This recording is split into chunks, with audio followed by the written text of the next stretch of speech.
Yeah, Amino has been a great venture for all of us. So we started this 5 years ago. We are all basically engineers and scientists, and then turn into an executive or entrepreneurs. And so we accumulate a bunch of money and a lot of experience. So we want to help the young entrepreneurs. So at that point, we decided to start a fund investing in entrepreneurs in Silicon Valley.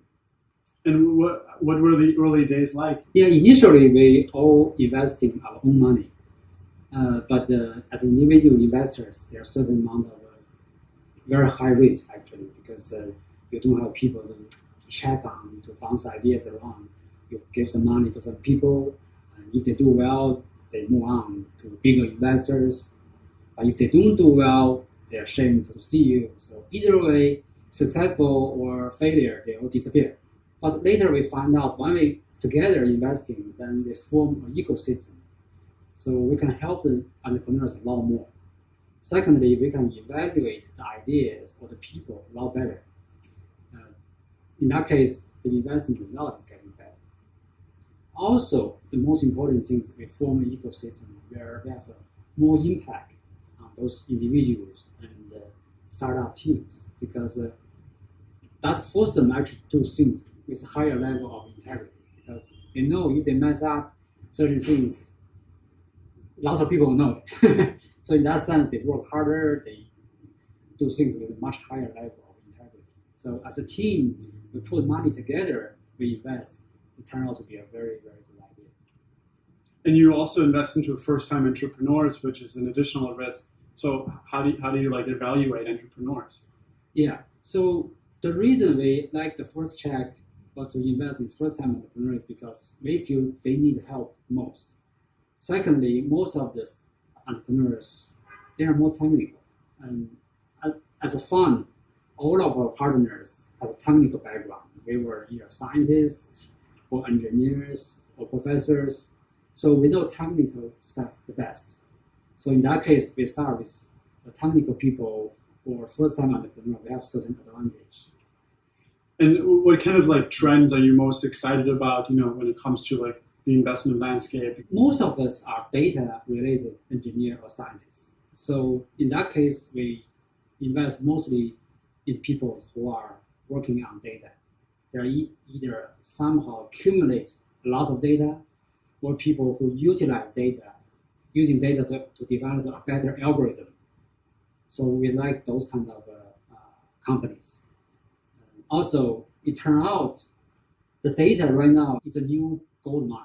Yeah, it's a new oil. I was Yeah. reading The Economist that Right. had like this headline. The new oil is data. Right, because in Silicon Valley, the technology is important, but at the same time, you can hire a lot of technical people easily if you have the influence. However, the data is a real barrier. So if you accumulate a certain amount of data, it's very difficult for other people to catch up or to copy. Whereas if you are a pure algorithm or technology companies, actually it's not easy for other companies to copy and to catch up. The data normally, once you start to accumulate, you build a certain kind of a mechanism or Yeah. ecosystem, the data keep growing, and that's the real barrier. So like you're talking about sort of what Warren Buffett says is like the mode, right? As an investor, you want to invest into companies that have a certain mode, right? Can you talk more about that? How like, companies, you invest into companies that have this mode when it comes to data? Yeah. So we like companies that, first of all, they are able to accumulate data in a very special way, not just crawling the web. Because if you can crawl the information from the web, basically that means Google can do it. It needs to be like original data. Right. Right. So that is very special. That's why we sometimes we invest certain companies that has a certain level of hardware component because those sensors, those hardwares accumulate. New data, right? Right, it's new data. That data that you cannot crawl. Finding new oil rigs. Right. Yeah. So that's the thing they like. Secondly, is the way, it's a unique way they get feedback from the user or from the community because the so-called machine learning is you have to learn. It's not just accumulating data by itself. Somehow you have to tell or tag the data. So for artificial intelligence, the most important part is tagging the data.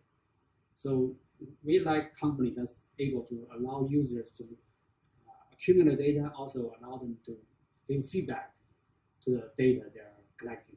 So in that case, it's really starting the machine learning automatically. So we like community data and we like tagging data by the user community. And if you had to like brush sort of, the future of artificial intelligence and the biggest trends that are happening, like what are you really excited about that artificial intelligence can do like to improve society and, make life easier for a lot of people? Yeah, so the most obvious thing we are looking at is the genomic technology, because the way you do DNA testing, the cost is reduced tenfold per year. So basically, it's affordable to everybody very soon, because it might cost still a few $100s, but that data itself worth a lot of money. So very soon, there will be a lot of hospital or institutions, they will do it for free, as long as you allow them to use your data. So in that case, those kind of data will grow exponentially very soon. And also, we predict that the genomic data will become more than the audio data on the internet, audio and video data on the internet. So this is a huge amount of data that will be processed. And that presents a lot of challenges. So those challenges will present a lot of opportunities for the entrepreneurs. Predict the cancers early and early. So that will save lots of lives. So that's one of the areas we are really excited about. So like before you make an investment, like what are the things you're looking at, that make a great investment? Okay. There's a long list, but by making the list itself may not make a successful investment, because there's a lot more factor to it, very dynamic. But there are certain key factors we're looking at. The number one, of course, is the team. We believe a team is a group of people has certain synergy, has known each other for a long time. Not just a group of people with a good resume and then they put together in the last couple of months. With a track record. Right. Also, we want to know how long have they doing this. Because if you just have an idea for 3 months, that's probably, we're not going to take it seriously.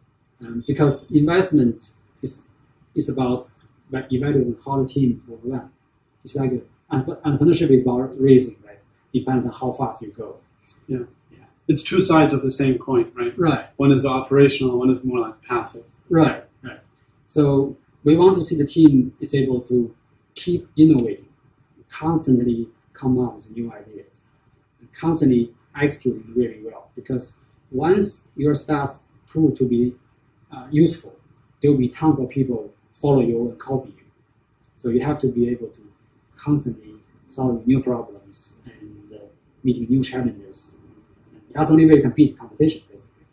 And how do you define a successful exit, right? You invest into something, especially in the startup world. Many investments are very illiquid. You make a decision, essentially, for many years to invest into a team, as you said. How do you define the success? Actually, as a startup or as entrepreneurs, the chances of success is very low. So for any companies that can be acquired by a big company, normally we consider it as success. At least return the principal back to the investors. That's a good exit. But for very successful exits, we are looking at 100 times return for investors. And so, like, it was based in Silicon Valley, but also has ties to China. So, how do you see sort of the innovation landscape, developing as China is also catching up in so many ways in other countries? How do you sort of interpret that? Yeah, it's a very good question. So, most of the partners are Chinese origin. So we are all originally come from China, although right now we are all US citizens. So we have a strong bonding with the Chinese community, either in Silicon Valley, also in China. There's a huge opportunity there because compared with the European, US is more moving fast. Yeah. Has a lot of innovation. But compared with China, people feel like the rhythm, the way to do things is a lot faster in China, even faster than US. So if European level of speed is here, US is here, China is here. So maybe we should all move to China. But it's a lot of problem as well. So that's why there's certain challenges. So it depends on your goal and your lifestyle. We have an environmental problem there in China to be solved. But yeah, there's a lot of opportunity in a sense. The infrastructure is still under construction, but also the demands ordinary people have not been met. So there's a huge amount of opportunity, plus the huge population there. But things has changed a lot, right? For example, when we talk about mobile internet, they don't have much landline in China. In many areas. Yeah, they skip from no phone to iPhone. Yeah, they basically skip the entire step of a landline. So right now, the mobile payment and the mobile app actually are very good. So even many companies are learning from it. Like we just come back from YC Demo Day yesterday. Quite a few companies, they're doing mobile payment. So they're talking about using Alipay as their example to show the investors somehow they could be Alipay for Brazil, or they could be the Alipay for US, or they could be the Alipay for like Africa. So yeah, this is very interesting, because back in the early 20th century, if you think about Germany, was a huge exporting country, but people would always make fun of Germany, making cheap quality. It's the same thing with China, right? People say, oh, it's just exporting cheap things and cheap quality. But what we're now seeing is this huge wave of innovation, and China leading the world in so many ways. Right. And so you position yourself in a really interesting way, because you're based here, but you also have all these Chinese influences, which is very unique. Right. Right. So you raise a very good point, because we invest over 100 companies. 25% of them went to China. And the average performance for the companies who went to China are much higher than the company who stay in the US. I think the reason is they are able to go to China. They basically have a plan B, right? For people who can only work in the US, if they're successful, they're successful. If they fail, they fail. But for people who are able to go to China, they might find a second chance in China. So that's why the people who went to China has higher level of success so far for the people who are investing. Of course, they get a lot more support from the Chinese local investors. So you talked about earlier when you said how you make an investment, and the team is very important, the technology. But what also about the marketing aspect of it, right? The people using it, right? The business aspect, the sales aspect. How do you also look at those things, and how do you evaluate sort of the traction of the product has and the technology? Yeah, so the big trend is very important. So no matter how good you are, how hard you work, if you are not ready the next wave, then it's unlikely you can make it big. So how to identify the next wave? Basically, there are a few principles you need to follow. One is Moore's law. So compare with the phone, right? Talk about the phone. 10 years ago, because of the computation capability and the storage are very low. So there are very limited things we can do. But as the things progress, the speed and the storage of the phone can go fast so quickly, then a lot of things that couldn't be done now can be done. So that gave new companies some opportunity, like Instagram, YouTube. They're all based on new speed, internet speed, right? Without the higher speed, those applications simply not possible. So in the future, same thing. There's certain things we cannot do right now, but as the Moore's law continue to go, and the cost of storage, the cost of computation will continue going low. And in that case, there are a lot more things we can do. Another thing is as we mentioned earlier before the camera, so it's the blockchain. Blockchain, yeah. So those open the new areas, new opportunities. Well, what are your thoughts on blockchain? Well, if we think the blockchain is this big, I think the Bitcoin is this. So Bitcoin has proved that's one use case. It's a very small use case compared to the huge potential of blockchain technology. Go beyond Bitcoin is the Ether, right? Ether also proved that blockchain could be very useful. However, with the new technology, with the new amount of computation power, and the new desire for people to work in a decentralized environment, there'll be even more evolved use cases. Right, even more. And more secure protocols. Right. So one of the things about blockchain is concerned about the performance, right? So this could be resolved by the technology advancement.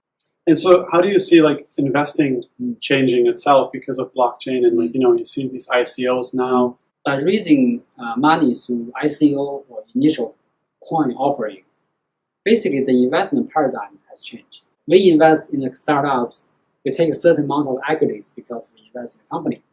However, that company issue coin in a separate society. And VC may not, as investors, we may not have any kind of equity or shares in those new crypto community. So that presents a very challenging environment. But I always believe the new things has to be done by new people. So as a VC, we are getting more and more help with the younger people who has a lot of experience in cryptocurrency. Are there any final remarks on? Well, it has been quite right being an investor because we take a lot of risk. Also, we benefit a lot by the successful investment. Most important thing is doing investment gave us the opportunity to talk and work with the most interesting people in Silicon Valley. Right. Well, thank you so much. Thank you so much for your time.